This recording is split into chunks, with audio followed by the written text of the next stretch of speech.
হঠাৎ বিজ্ঞপ্তি সরকারের সংসদে জোর বিতর্কের মধ্যেই কার্যকর হয়ে গেল মহিলা সংরক্ষণ আইন। শাসক বিরোধী জোর চর্চা, প্রবল আপত্তি বিরোধীদের। বেনজিরভাবে বৃহস্পতিবার মধ্যরাত পর্যন্ত সংসদে বিতর্ক চলছে। এরই মধ্যে এক প্রকার হঠাৎই 2023 সালে পাশ হওয়া মহিলা সংরক্ষণ আইনটি কার্যকর করে দিল কেন্দ্রের নরেন্দ্র মোদী সরকার। শাসক বিরোধী জোর চর্চা, প্রবল আপত্তি বিরোধীদের। অবস্থানে অনড় শাসক শিবির। মধ্যরাত পর্যন্ত চলে বিতর্ক।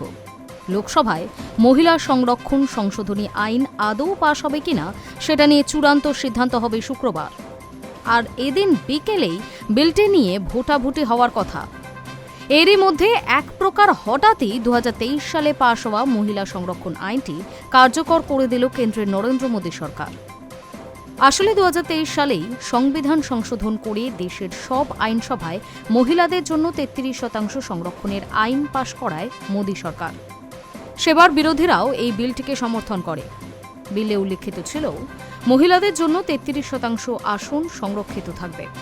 সেখানে আরও বলা হয়েছিল জনগণনার পরে আসন পুনর্বিন্যাস করা হবে। তারপর ওই আসনে 33% আসন সংরক্ষিত রাখা হবে মহিলাদের জন্য। যেহেতু 2011 সালের পর আর কোনো জনগণনা হয়নি, তাই ওই আইন আর কার্যকর হয়নি। এখন নরেন্দ্র মোদী সরকার ফের সংবিধান সংশোধন করে নতুন জনগণনার ব্যাপারটি তুলে দিতে চাইছে। সরকার চাইছে 2011 সালের জনগণনার ভিত্তিতে অথবা বর্তমান আসনের আনুপাতিক হারে আসন পুনর্বিন্যাস করে দিতে। শুধু তাই নয়, এরপর কবে আসন পুনর্বিন্যাস হবে, সেটা কিসের ভিত্তিতে হবে, সবটাকেই সরকারের হাতে করে নিতে চাইছে মোদী সরকার। নতুন আইন পাশ হলে আর সংবিধান সংশোধনের প্রয়োজন পড়বে না, তাতেই তীব্র আপত্তি বিরোধীদের। সেই নিয়ে চলে বিতর্ক।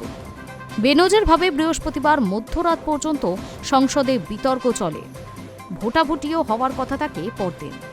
কিন্তু তার মধ্যেই শুক্রবার সকালে কেন্দ্রীয় আইন মন্ত্রকের তরফে একটি বিবৃতি জারি করে 2023 সালের আইনটি কার্যকর করার সিদ্ধান্ত নেওয়া হয়। কিন্তু হঠাৎ কেন এই সিদ্ধান্ত?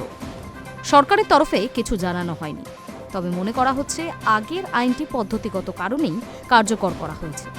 না হলে এই আইনের সংশোধনী পাশ হলেও সেটা কার্যকর করা যেত না। High news network.